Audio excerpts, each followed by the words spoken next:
சக்தி பீடங்கள் 51 பீடங்கள். 51 பீடத்துக்கு போய் உங்களால தரிசனம் பண்ண முடியாது. நானே இன்னும் பண்ணல, அதான் நிஜம். நானே இன்னும் பண்ணலன்னா சைதாப்பேட்டையில் இருக்கிற அடியார்கள் மட்டும் உலகத்தில் இருக்கக்கூடிய எல்லா அடியார்களும் தரிசனம் பண்ணி இருக்க முடியுமா? முடியாது இல்லையா? 33 தலங்கள் தான் நம்ம பேசி இருக்கிறோம், தரிசனம் பண்ணி இருக்கிறோம். நம்மால அந்த இடத்திற்கு சென்று இறைவனை தரிசிக்க முடியாவிட்டாலும் கூட ஆலய உளவார தொண்டு சீர்திருத்த கூட்டத்தினுடைய மூலியமாக, திருக்கார்ணீஸ்வரனுடைய கருணையினுடைய மூலியமாக 33 தலங்களை நாம தரிசனம் செய்திருக்கிறோம். இன்னும் மீதமுள்ள தலங்கள் இருக்கின்றது. அப்பன்னா அந்த தலத்தில் என்ன திருவிளையாடல், யார் வணங்கி இருக்கிறார், யார் அந்த இறைவனை அந்த இடத்தில் பிரதிஷ்டை அப்படின்னு சொல்லக்கூடியதை அமைத்தார்கள், இதெல்லாம் நம்ம தெரிஞ்சுக்க வேண்டாமா? போய் தான் தரிசனம் பண்ண முடியல. இருந்த இடத்திலிருந்தே இந்த திருக்கார்ணீஸ்வரர் நமக்கெல்லாம் அருள் பாலித்திருக்கிறார். அதனால 33 தலங்கள் வரைக்கும் தான் நாம் எல்லாம் தரிசனம் பண்ணி இருக்கிறோம். இன்னும் மீதமுள்ள இதுல ஒரு 7, அதுல ஒரு 10, 17, அதுக்கப்புறம் 1, மொத்தம் 18 தலங்கள் இன்னும் பேலன்ஸ் இருக்கு. அதனால எனக்கு அம்பாளுடைய 51 சக்தி பீடங்களை மட்டும்தான் பேச தெரியுமான்னு இல்லை.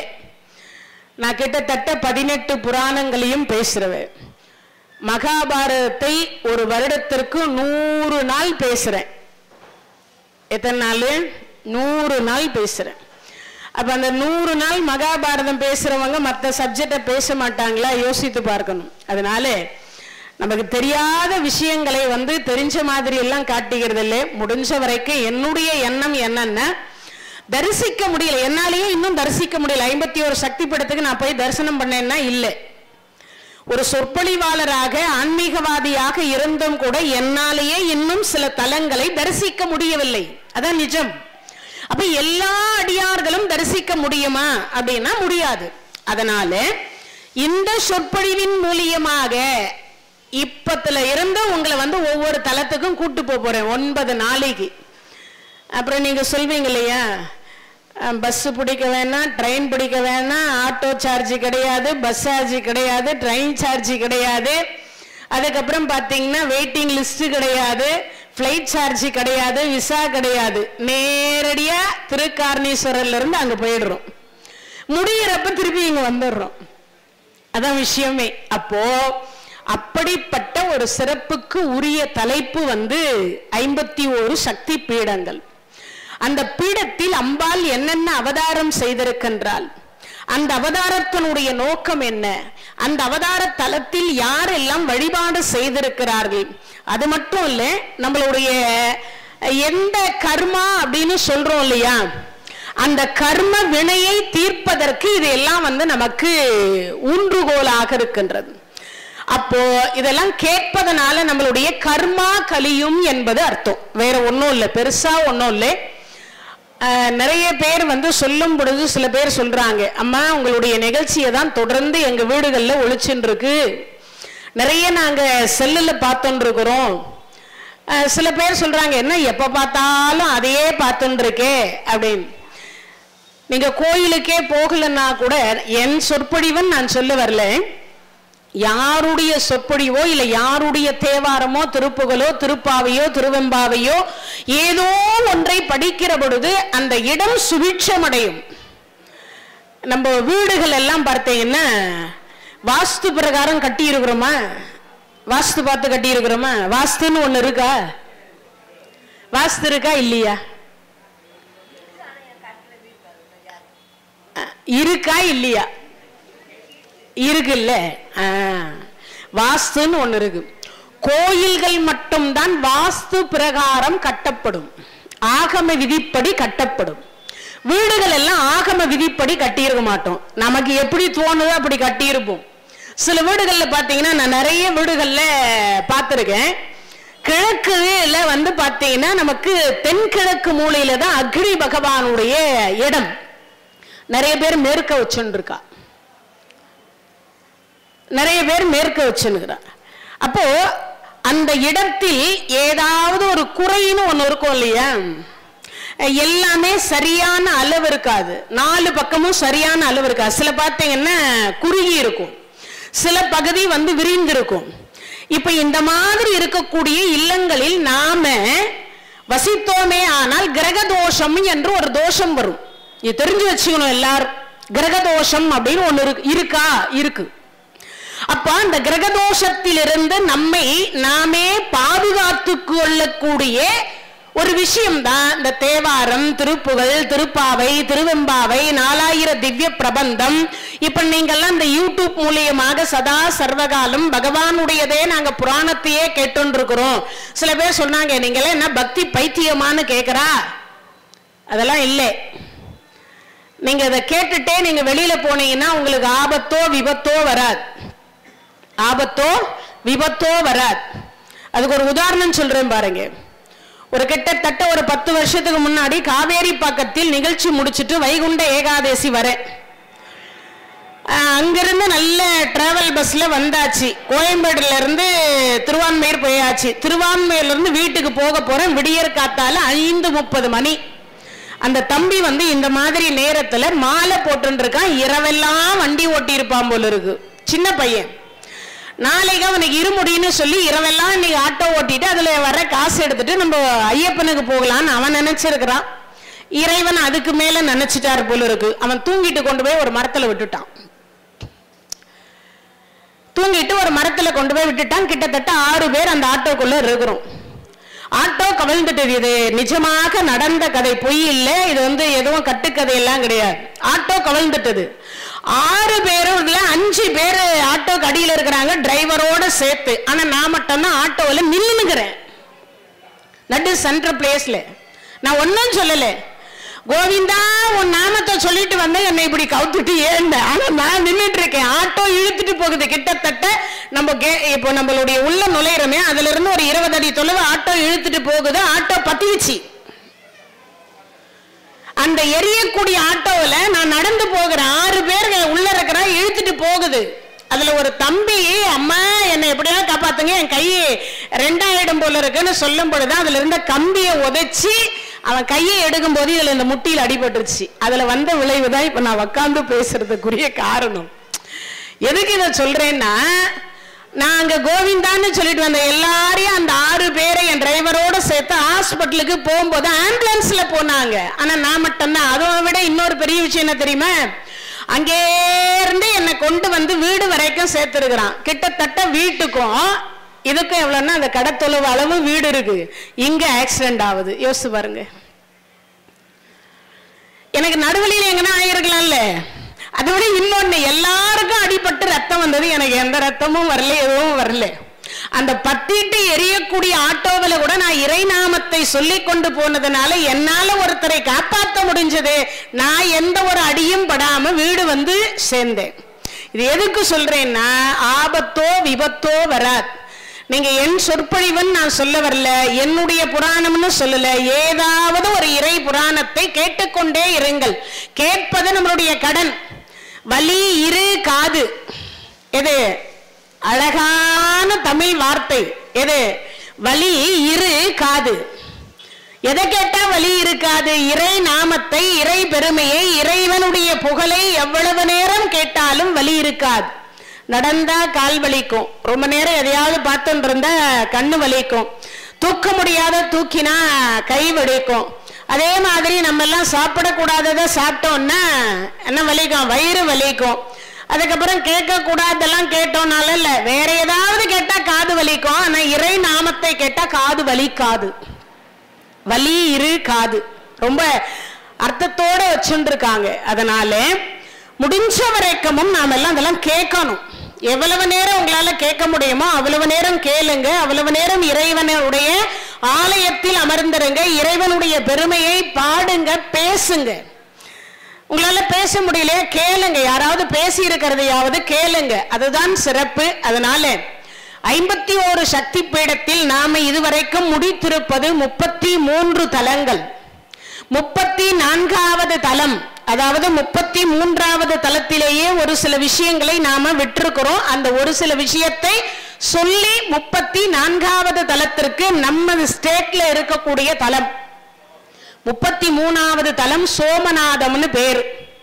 அது எங்க இருக்கு அப்படின்னா குஜராத் மாநிலத்துல சந்திரபாகா நதிக்கரைக்கு பக்கத்துல பிரபாசப்பட்டினம் அப்படிங்கிற இடத்துல இந்த 33வது தலம் இருக்கு.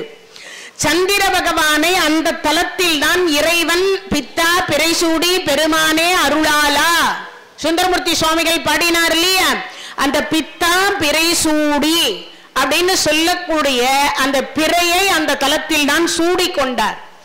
மற்ற 27 மனைவிமார்கள் அவருக்கு, ஒரு மனைவியை தவிர மற்ற 26 பெண்களிடத்தில் அன்பை செலுத்தவில்லை. அந்த தோஷம் என்ன, மனைவிக்கு துரோகம் இழைத்தாலும் அது தோஷமா மாறும், சாபமா மாறும். எல்லா ஆண்களுக்கும் அன்பான வேண்டுகோள், கணவனே கண் கண்ட தெய்வம், கல்லானாலும் கணவர் புல்லானாலும் புருஷர்னு மனைவிக்கு மட்டும் கிடையாது. எந்த வீடுகள்ல தாயையும் மனைவியையும் எவன் ஒருவன் அழ வைக்கின்றானோ அந்த இடத்தில் மகாலட்சுமி தங்க மாட்டா. இதுதான் எல்லா புராணத்திலையும் சொல்றா. அம்மாவை அழ வைக்க கூடாது, மனைவியை அழ வைக்க கூடாது. அப்பனா என்ன அர்த்தம், மனைவி பேயா இருந்தாலும் ஆமாம் பொண்ணமான்னு கேட்காதீங்க. என்ன பண்றது, பேய்க்கு வாக்கப்பட்டா அது ஆடுற மாதிரி ஆடிதான் ஆகணும் இல்லையா. ஏன்னா நம்ம சில பெண்கள் அப்படிதான் இருப்பா. என்ன பண்றது, எல்லாத்துக்கும் ஆமாம் போட்டுட்டா சொல்லுவா வெளியில போய், எங்க வீட்டுக்காருக்கு ஒன்னும் தெரியாது ஆமாம் போடதான் தெரியும்பா. அதையும் கேட்டுக்க வேண்டியதுதான் காதால. அப்பனா என்ன அர்த்தம், மனைவியை மதிக்க தெரியணும்னு சொல்லக்கூடிய தலம் இந்த சோமநாத தலம். 26 பெண்களை கண்டுகொள்ளாத காரணத்தினால் தட்சன் என்று சொல்லக்கூடியவன் நாளொன்றுக்கு தேய்ந்து ஓய்ந்து ஒளிந்து மறைந்து போக கடவது என்கின்ற சாபம் கொடுத்தார். அந்த சாபத்திலிருந்து மாற்றிய தலம். நாளொன்றுக்கு தேய்ந்து ஓய்ந்து ஒளிந்து மாண்டு போக கடவது அப்படின்னு கொடுத்தத இறைவன் திருக்கார்ணீஸ்வரர் தான் மாற்றி அமைச்சார். திருக்கார்ணீஸ்வரர்னா சிவபெருமான். ஏன்னா இங்க இருக்கிறவர் திருக்கார்ணீஸ்வரரா இருக்கிறார், அவ்வளவுதான். எல்லா இடத்திலும் சிவபெருமான் தான். அந்த சிவபெருமானாக இருக்கக்கூடியவர் அப்ப மனைவி என்று சொல்லக்கூடியவள் அப்பா அம்மா அண்ணன் தம்பி உற்றார் உறவினர் பிறந்த இடத்தை விட்டுட்டு இன்னொரு இடத்திற்கு வந்து எல்லாவற்றையும் மறந்துவிட்டு தன்னுடைய வாரிசு என்று சொல்லக்கூடிய இந்த குடும்பத்திற்காக ஒரு வாரிசை சுமந்து உன்னை தந்தையாக்கி உன்னை தலை நிமிர்ந்து நடக்க வைக்கின்றாள் அல்லவா, அவளை மரியாதை கொடுக்கணும் என்று சொன்னார் சிவபெருமான். என்ன மற்ற கடவுள் எல்லாம் மரியாதை கொடுக்கலையான்னு கேட்காதீங்க. ஆனா நம்ம சிவபெருமான் கொடுத்த மாதிரி கொடுக்கல. ஏன், பிரம்மா நாவில் இடம் கொடுத்தார். நாக்கு எவ்வளவு பெருசு இருக்கு, மிஞ்சி போன இந்த 3 விரல் அவ்வளவுதான் இருக்கு. அந்த இடத்துலதான் மனைவிக்கு அவர் இடம் கொடுத்தார். அந்த மனைவிக்கு நாக்கில இடம் கொடுத்ததனால இன்னைக்கும் அவர் 4 யுகமாக படைக்கும் தொழிலை செய்து கொண்டிருக்கின்றார். யோசிக்கணும் இல்லையா. அப்போ அந்த அறிவுக்கு பிரதானமாக இருக்கக்கூடிய ஒரு பெண்ணுக்கு பிரம்மா சரி பாதி கொடுக்கல. 8 லட்சுமிக்கு வீட்டுக்கார், மகாலட்சுமிக்கு எங்கடா இடம் கொடுத்தார்னா இதயத்துலதான் இடம் கொடுத்தார். இதயம் எவ்வளவு இருக்கும், உள்ளங்கை அளவு இருக்கு, அவ்வளவுதான் இடம் கொடுத்தார். ஆனா நம்ம சிவபெருமான் மட்டும்தான் என்ன கொடுத்தார், சரி பாதி கொடுத்தார். உடனே கேட்றாதீங்க, அவரோ இப்ப சிவலிங்க ஸ்வரூபத்தில் இருக்கிறாரே, அது எப்படி அம்பாள் கணக்கு வரும்? கீழே இருக்கக்கூடிய ஆவுடை என்று சொல்லக்கூடியது அம்பாள். அதை தாங்கி பிடித்துக் கொண்டிருக்கக்கூடிய சக்தியாக இருக்கக்கூடியவள் அம்பாள். மேலே இருக்கக்கூடிய சிவலிங்க சொரூபம் மட்டும்தான் சிவபெருமான். இதெல்லாம் தெரிஞ்சு வச்சுக்கணும். நீங்க ஏதோ அம்பால தனியா வச்சுருக்காளே அம்பால நம்ம தனியா தானே தரிசனம் பண்றோம்னு நினைக்க வேண்டாம். சிவலிங்க சொரூபம் என்பது அர்த்தநாரீஸ்வர சொரூபம், அர்த்தநாரீஸ்வரர் சொரூபம். இதை நல்லா புரிஞ்சு வச்சுக்கணும். தனியா ஏன் வச்சுருக்கான்னா அம்பாளுக்கு உருவ வழிபாடு. சிவாலயத்துல யார் பொண்டாட்டின்னு தெரிஞ்சுக்கணும் இல்லையா. சிவபெருமானுக்கு யார் மனைவி, பார்வதி. அந்த அம்மா இங்க என்ன ரூபத்தில் இருக்கா, சொர்ணாம்பிகை ரூபத்தில் இருக்கின்றாள். அப்ப இங்க இருக்கக்கூடிய அத்தனை பேர் கையிலும் சொர்ணம் இருக்குன்னு அர்த்தம். செய்தை அத்தனை பேரும் என்ன வச்சுட்டு இருக்கா, ஆமா எல்லாம் கோடீஸ்வரர். சொர்ணாம்பிகை வணங்கினீங்கன்னா, சொர்ணம்னா என்னது, தங்கம் வைரம் வைடூரியம், அதுக்கு பேர் தான் சொர்ணம்னு பேரு. சொர்ணாம்பிகை அப்படின்னா நவரத்தினம்னு அர்த்தம். அதை நிறைய வச்சுட்டு இருக்கக்கூடியவர்களுக்கு பெயர் சொர்ணாம்பிகைன்னு பேரு. அப்பேற்பட்ட சிவபெருமான் அந்த மனைவிக்குரிய ஸ்தானத்தை சரியா கொடுன்னு சொல்லி அவரை நாளொன்றுக்கு மறைந்து போக கடவுது, அமாவாசை அன்றைய தினத்தில் மட்டும் மறைந்து போக கடவுது அப்படிங்கிற ஒன்றை கொடுத்து, அவர் கொடுத்த சாபத்திலிருந்து என் கொடுக்கக்கூடிய வரத்தின் மூலியமாக நீ வளர்பிறையாகவும் தேய்பிறையாகவும் இருக்க கடவுது. அப்பத்துல இருந்துதான் வளர்பிறை தேய்பிறை வந்தது. இந்த சோமநாத தலத்திலிருந்து தான் என்ன வந்தது, இந்த அமாவாசை கிருத்திகை பௌர்ணமி என்பதெல்லாம் வந்தது. இது தெரிஞ்சு வச்சுக்கணும் எல்லாரும். அந்த தலத்துல நம்மால போயிருக்க முடியுமான்னு, யார் போயிருக்கீங்கன்னு எனக்கு தெரியல. அந்த தலம் தான் 12 ஜோதிலிங்கத்தில் முதல் தலம். 12 ஜோதிலிங்கத்துல முதல் தலம். பரவாயில்ல, சைதாப்பேட்டையிலையும் ஒருத்தர் போய் தரிசனம் பண்ணிட்டு வந்திருக்கார். அப்ப அவரை புண்ணியம் பண்ணியிருக்காருன்னு அர்த்தம். சரி, நம்மெல்லாம் தரிசிக்க முடியாவிட்டாலும் மூல செவி வழியாக தரிசித்துக் கொண்டிருக்கின்றோம் இன்றைய தினத்தில். அதனால அந்த 12 ஜோதிலிங்கத்தில் இருக்கக்கூடிய முதல் தலமே இந்த சோமநாதம் தான். முதல் தலம் அந்த தலம். அந்த தலத்துல கஜினி முகமது அப்படின்னு சொல்லக்கூடியவர் 17 முறை போர் தொடுத்திருக்கிறார். எத்தனை முறை?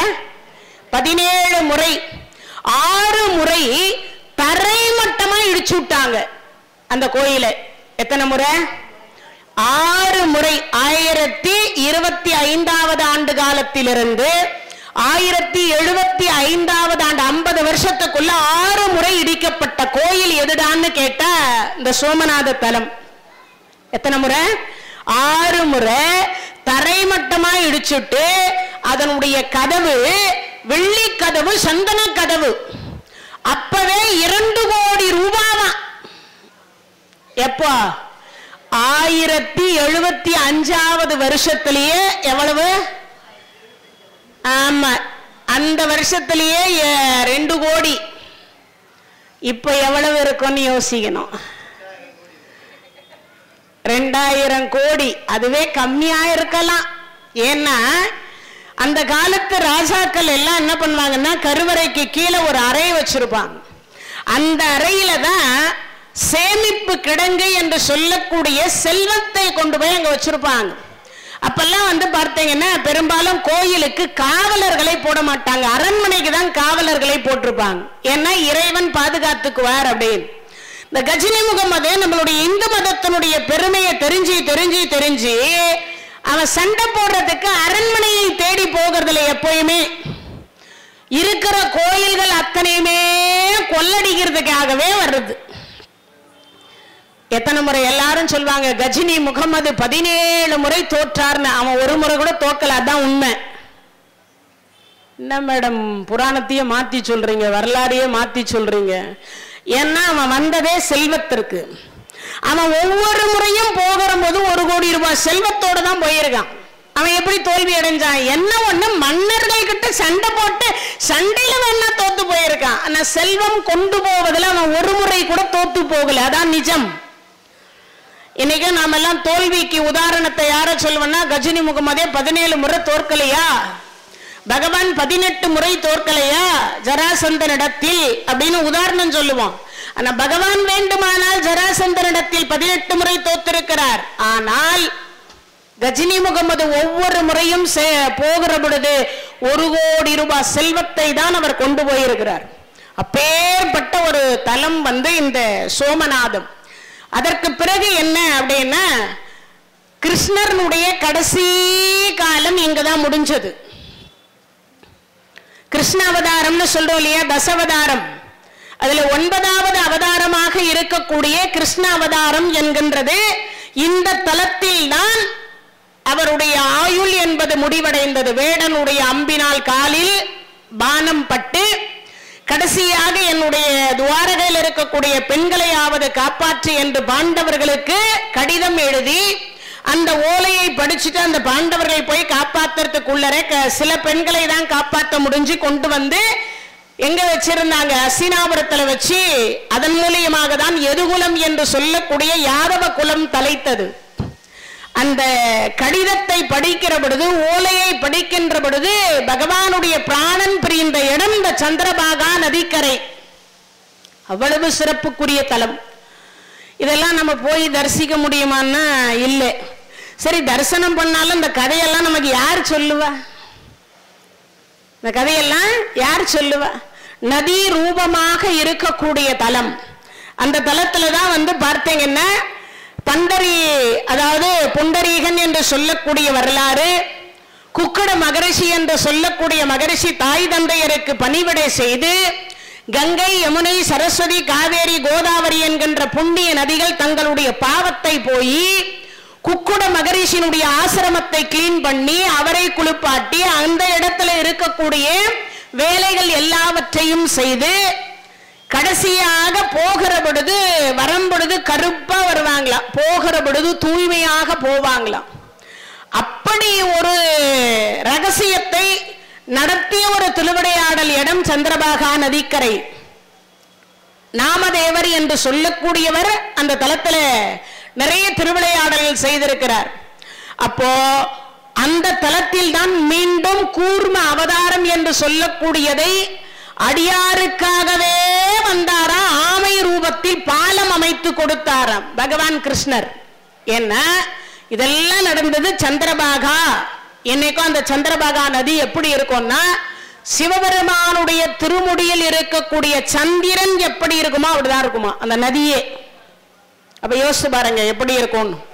அப்படிப்பட்ட ஒரு தலம் இந்த சோமநாதம். வாழ்க்கையிலே பணம் என்று ஒன்று இருக்குமானால், உங்களுக்கு உடம்புல ஆரோக்கியம் இருக்குமானால், ஒரு முறையாவது இந்த சந்திரபாகா நதிக்கரையில் இருக்கக்கூடிய சோமநாதம் அப்படின்னு சொல்லக்கூடிய தலத்தை போய் தரிசனம் பண்ணிட்டு வாங்க. இன்னொரு விஷயமும் கூட, அந்த தலத்தில் இருக்கக்கூடிய அதிசயத்திலும் அதிசயம் என்னன்னு கேட்டா, பூமிக்கும் சிவலிங்கத்துக்கும் சம்பந்தம் கிடையாது.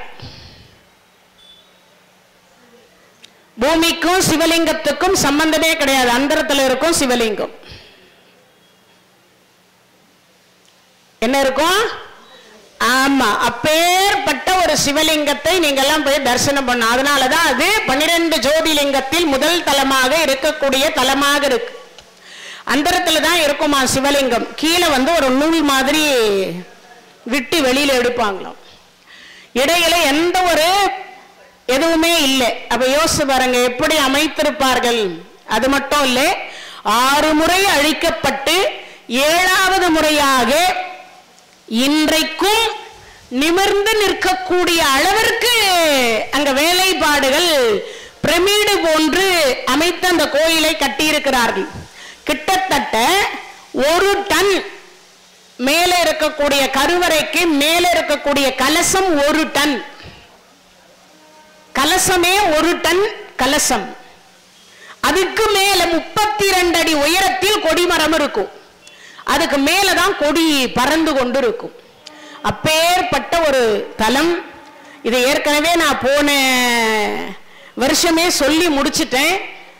சோமநாத தலத்தை கொஞ்சம் தொட்டு பார்த்து பிறகு அடுத்த தலத்துக்கு வரலாமே, நினைவுபடுத்தணும் இல்லையா, எந்த தலத்துல நிறுத்தணும் அப்படிங்கிறதுக்காக அந்த தலத்தினுடைய பெருமையை சிலதை நினைவுபடுத்தி நம்ம ஸ்டேட்ல இருக்கக்கூடிய அடுத்த தலத்திற்கு நம்ம வந்திருக்கிறோம்.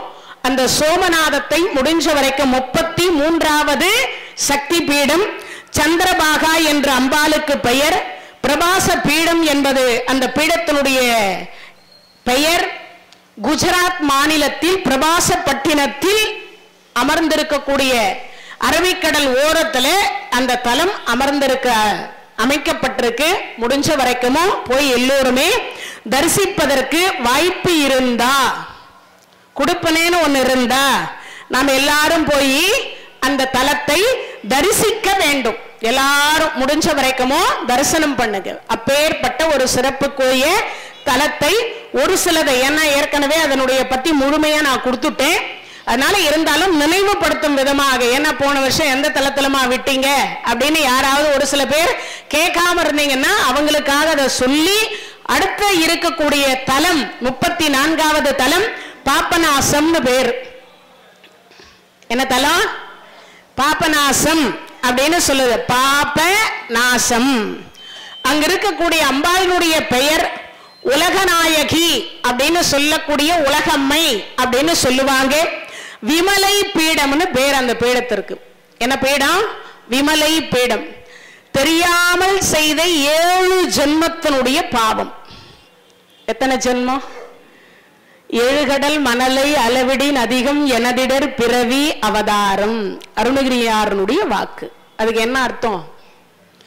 ஒரு கடல் மணலை எடுத்து எண்ணி பார்த்து 7ஆல பெருக்குனா அவ்வளவு பிறவி இருக்கா.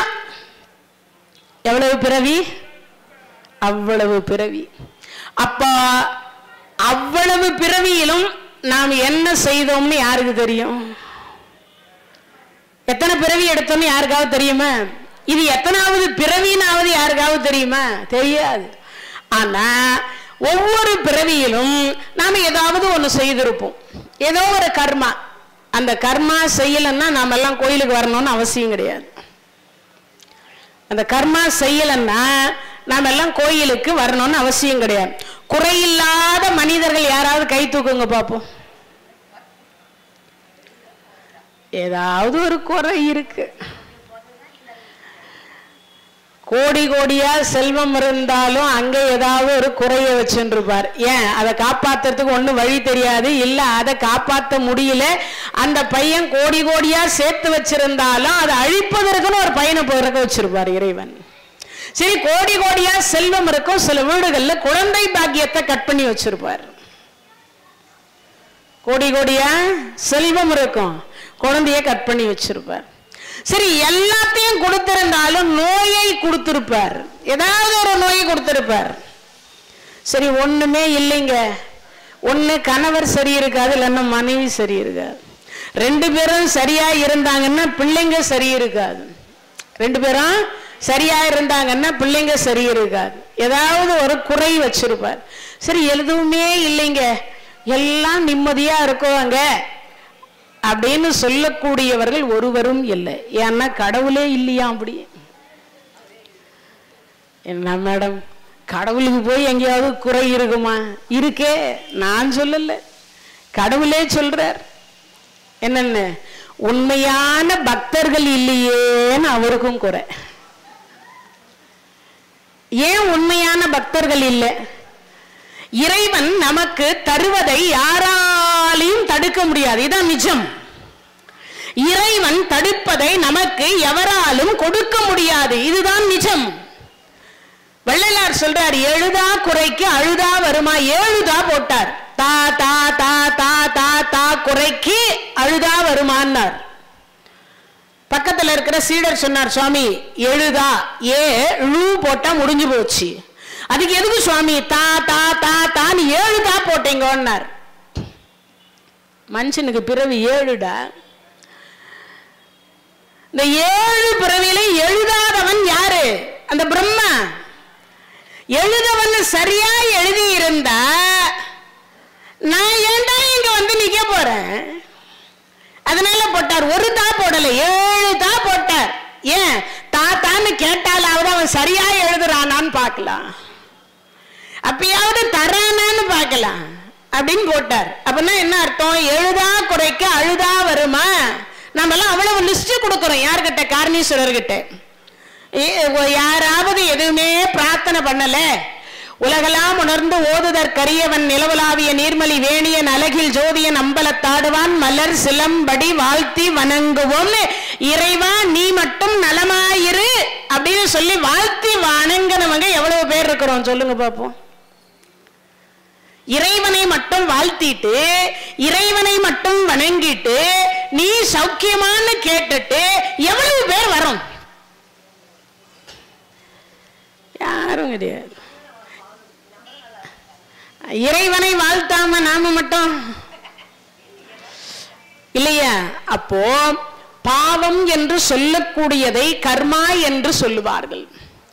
இந்த கர்மா எப்படி சேர்த்து வைக்கப்படுகிறது? State bank, Indian bank, reserve வங்கி, எல்ஐசி பாலிசி, காரு, பங்களா, மனைவி, மக்கள், உற்றத்தார், சுற்றத்தார், நகை, நட்டு, இவ்வளவு சேர்க்கிறோம்ல, அதே மாதிரி கர்மாவையும் சேர்த்து வச்சுக்கிறோமா. என்னென்ன பண்ணி சேர்த்து வச்சுக்கிறோம்? பொய் சொல்லி, ஏமாற்றி அதுக்கப்புறம் பிறர் பொருளுக்கு ஆசைப்பட்டு அதுக்கு உங்களுக்கு எல்லாருக்கும் எதை சொன்னா ரொம்ப நல்லா இருக்கும்னு பார்த்தீங்கன்னா மனுமுறை கண்ட வாசகத்தை தான் சொல்லணும். இந்த இடத்துல எவ்வளவு பாவம் மனிதர்கள் செய்கிறோம், எவ்வளவு பாவம் பண்றோம் அன்றாடம். ஆனா எல்லாருடைய வாயிலையும் ஒரு வார்த்தை வருது, என்னன்னு, நான் எறும்புக்கு கூட துரோகம் இழைக்கவில்லை, நான் எந்த பாவமும் செய்யல அப்படின்னு சொல்றோம். உங்களை ஒரு கொசு கடிக்குது, அடிக்காமையா இருக்கிறீங்க? பேட்டு வச்சு அடிக்கிறீங்க, மேட்டு வச்சு அடிக்கிறீங்க, அப்புறம் மருந்து போட்டு அடிக்கிறீங்க, ஃபேன் போட்டு அடிக்கிறீங்க, எவ்வளவு செய்யறோமா இல்லையா? நடந்து போகிறோம், எவ்வளவு புழு பூச்சிகள் இருக்கு, உண்டா இல்லையா? அப்ப இதுக்கெல்லாம் என்ன, அதுவும் ஒரு ஜீவன். ஆனா நம்ம யாராவது அது செய்யாம இருக்கிறோமா? அதுல வேற எல்லாரும் ஒரு பழமொழியை வேற சொல்லிக்கிறாங்க, அந்த அம்மா எப்ப பார்த்தாலும் அத்தை வேற சொல்லி சொல்லி ஞாபகப்படுத்துதுன்னு வேற குறை வேற சொல்லிக்கிறாங்க. என்னால சொல்லாமே இருக்க முடியல. 2 கால் 4 கால் 8 கால் 10 கால் நடக்கிறது, நீந்துறது சும்மா விடுறோமா? இல்ல இல்ல, அதுல வேற ஒரு பழமொழியை சேர்த்துக்கிறோம், கொன்றால் பாவம் தின்றால் போச்சு அப்படின்னு. ஆனா அது உண்மையான பழமொழி இல்ல, கருட புராணத்தினுடைய பழமொழி அது. கொன்றால் பாவம் நரகத்திற்கு சென்று நம் சதை பிண்டத்தை தின்றால் தீரும். இதுதான் உண்மையான பழமொழி, இதுதான் உண்மையான பழமொழி.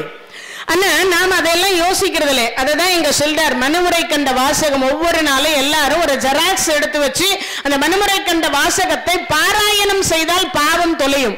நிஜமாகவே நான் சொல்லல, வள்ளலார் சுவாமிகள் சொல்றார். சரி, பாபநாசத்திற்கும் இதுக்கும் என்ன சம்பந்தம்? ஒரு கேள்வி கேட்பீங்க எல்லாருமே. என்ன அன்றாட வாழ்க்கையில என்னென்ன பாவம் பண்றோம்னு நினைவுபடுத்திக்கலாம் நாமளே, நம்ம என்ன செய்யறோம். ஒவ்வொரு நாளும் தூங்குவதற்கு முன்னதாக இன்றைய தினத்தில் நாம என்ன பாவம் செய்தோம், என்ன புண்ணியம் செய்தோம், இதை எண்ணி பார்த்தீங்கன்னாவே நம்மளுடைய பாவம் எல்லாம் குறைஞ்சு போயிடும். சரி, எண்ணி பார்க்க முடியுமா? ஒரு கேள்வி வருது. ஆனா பார்க்கணும். காலையில 6 மணியிலிருந்து சாயங்காலம் இரவு தூங்குவதற்கு முன்னது வரைக்கும் என்ன நல்லது பண்ணிக்கிறோம், என்ன கெட்டது பண்ணியிருக்கோம் யோசிக்கணும். சரி, இப்ப நான் சொல்ற அந்த பாவங்கள் நீங்களே உங்க மனசாட்சியை கேட்டுக்கொள்ளலாம். ஏன்னா உள்ள இருக்கிறவரு பொய் சொல்ல மாட்டார். இந்த மனசாட்சி யார் தெரியுமா? இந்த உள்ள இருக்கிற திருக்காரணீஸ்வரர் தான் மனசாட்சியாக இருக்கிறார். அதனால பொய் சொல்ல மாட்டார். அவருக்கு பொய் சொல்லவே தெரியாது. யாருக்கு? சிவபெருமானுக்கு பொய் சொல்ல தெரியாது. அதனால நீங்க தான் உங்க மனசாட்சியை கேட்கணும். நம்ம இதெல்லாம் பண்ணியிருக்கோமான ஒரு அனலைஸ் பண்ணி பாருங்க எல்லாருமே முடிஞ்ச வரைக்கும். நல்லோர் மனதை நடுங்க செய்தேனோ, நல்லவங்க மனச இப்ப நான் ஒரு கதை சொல்லுவேன். இப்போ சொல்றோம் இல்லையா, என்ன கதை சொல்றேன்? இப்போ கொஞ்ச நேரத்துக்கு முன்னாடி சொன்னதான், கொன்றால் பாவம் நரகத்திற்கு சென்று நம் சதை பிண்டத்தை தின்றால் தீரும், அது சொல்றேன் இல்லையா? இப்ப இந்த வரியை நான் சொல்லும் பொழுது எல்லாருடைய மனசுல ஒரு எண்ணம் தோணும், நாம கூட சாப்பிட்டோமே, ஒரு காலத்துல நாம கூட சாப்பிட்டோமே, இப்ப சாப்பிடுறது இல்லையே, அப்ப அதுக்கு ஒரு பாவம் இருக்கா அப்படின்னு நான் சொல்லும் பொழுது, ஆனா நீங்க ரொம்ப நல்லவங்க, ஏதோ அறியாத வயசுல அறியாம சாப்பிட்டது உண்டு. இப்ப அதை எண்ணும் பொழுது என்ன தோணுது, நான் அவங்க மனசை நான் நோகடிக்கிறேன். நான் சொற்பொழிவுன்னு சொல்லக்கூடியதன் பேர்ல அவங்கள சிந்திக்க வைக்கிறதோட மட்டும் இல்லாம, ஒருவேளை அந்த பாவம் தான் என்னை இப்ப சுத்தின்னு இருக்கோ, நான் சொல்வேன் இல்லையா? நான் சொல்லுவது உதாரணத்துக்கு சொல்லுகிறேன். ஆனா அமர்ந்திருக்கக்கூடியவர்கள் அதை சிந்தித்து பார்க்கிற பொழுது ரொம்ப நல்லவர், ஆனா அவருக்கு மனசு என்ன நோகுது, இப்போ நான் சொல்லுகிற பொழுது அதை நோகடிக்கப்படுகிறேன். அப்போ நல்லோர் மனதை நடுங்க செய்தேனோ, அப்ப நான் நல்லவங்க மனசை நோகடி கூடாது. அதுல யார் யார் லிஸ்ட் சேர்றா, அதுதான் முக்கியம். மாதா பிதா குரு தெய்வம், இந்த 4 பேர் ரொம்ப முக்கியம். எந்த காரணத்தை கொண்டும் 10 மாதம் சுமந்து பெற்ற தாயினுடைய மனதை நோகடி கூடாது. அந்த அம்மா கெட்டவளாவே இருக்கலாம், அந்த அம்மா கெட்டவங்களாகவே இருக்கலாம், உங்க பார்வைக்கு அவங்க கெட்டவங்களா இருக்கலாம். ஆனா தனக்காக அவ சத்தியமா எதுவும் பண்ணிருக்க மாட்டா. அவ யாருக்காக பண்ணிருப்பா? இந்த பெத்த பிள்ளைங்களை வளர்க்கணும்ன்றதுக்காக சில தப்பு பண்ணிருப்பா. எப்படி வளர்க்கிறதுன்னு தெரியாம சில தவறுகள் பண்ணிருக்கலாம். அப்போ மாதாவை நோகடித்தாதான் மாதா வயிறெறிய வாழா ஒரு காலம்னா, அம்மா வயிறு எரிஞ்சு ஒரு சொல் சொன்னால்னா அது பலிக்கும். அப்பன்னா நல்லவ அம்மான்னு அர்த்தம். உன்னை சுமந்திருக்கான்னா அவன் நல்லவ. மற்றவங்களுக்கு அவ கெட்டவளா இருக்கலாம், ஆனா உனக்கு அவன் நல்லவ. அப்போ மாதா வயிறறியும் சொல்லக்கூடாது, மாதாவை எப்பயும் நோகக்கூடாது. அடுத்து பிதா, இந்த அசரீதியா இருந்து யமதர்மராஜா வந்து தர்மராஜா கிட்ட நச்சு பொய்கைன்னு ஒரு படலம் வரும். அந்த படலத்துல சில கேள்வி கேட்பார். இந்த பூமியை காட்டிலும் உயர்ந்தது எது? அம்மா. ஆகாயத்தை விட உயர்ந்தது எது? அப்பா. ஏன்னா திருவிழா நடக்கும், நீங்க நல்லா யோசிங்க. அவரே குள்ளமா இருப்பார், அவருக்கே சாமி தெரியாது. நான் பார்க்காத உலகத்தை, நான் பார்க்காத சாமியை என் குழந்தை பார்க்கட்டுமேன்னு தோல் மேல தூக்கிட்டு இருப்பார். அதுவும் சொல்லுவார், தம்பி குழந்தை நல்லா பார்த்துக்கோ, சாமி தெரியுதா? அவரு பார்க்கிறாரா இல்லையான்றது அவருக்கு முக்கியம் இல்லை. இந்த குழந்தை பார்க்குதா, குழந்தை பார்க்குதா, குழந்தை பார்க்குதான்னு என்ன பண்ணுவார்? தோல்ல தூக்கி வச்சு காட்டுவார். சாமி பாத்தியா, நல்லா இருந்துச்சா, எப்படி இருந்துச்சு அப்படி கேட்பார். இந்த குழந்தை அப்போ ஒன்னும் தெரியாது, பார்த்தேன்பா பார்த்தேன்பா, சாமியை நல்லா கண்ணத்துல போட்டுக்கோ, சாமியை நல்லா கும்பிடு தந்தை சொல்வார். ஆனா அவரே சாமி பார்க்க மாட்டார். ஆனா அவரு தூவோல்ல தூக்கி வச்சுட்டு நான் பார்க்காத உலகத்தை, நான் பார்க்காத கடவுளை என் குழந்தையாவது பார்க்கட்டும் அப்படின்னு தான் அவர் நினைப்பார். அப்போ மாதா பிதா குரு எந்த ஒரு பலனையும் எதிர்பார்க்காமல் கல்வியை கற்றுக் கொடுக்கக்கூடியவர் தான் குரு. உடனே கேட்டுறாதீங்க, இப்பெல்லாம் ஃபீஸ் எவ்வளவு தெரியுமா மேடம்? எங்க வீட்டுக்கு எதிர்த்தாப்புல வேல்ஸ் இன்டர்நேஷனல் ஸ்கூல்னு ஒரு ஸ்கூல் இருக்குது. எல்கேஜி பீஸே 3 லட்சம், ஒரு மாசத்துக்கு 60,000. ஆமா,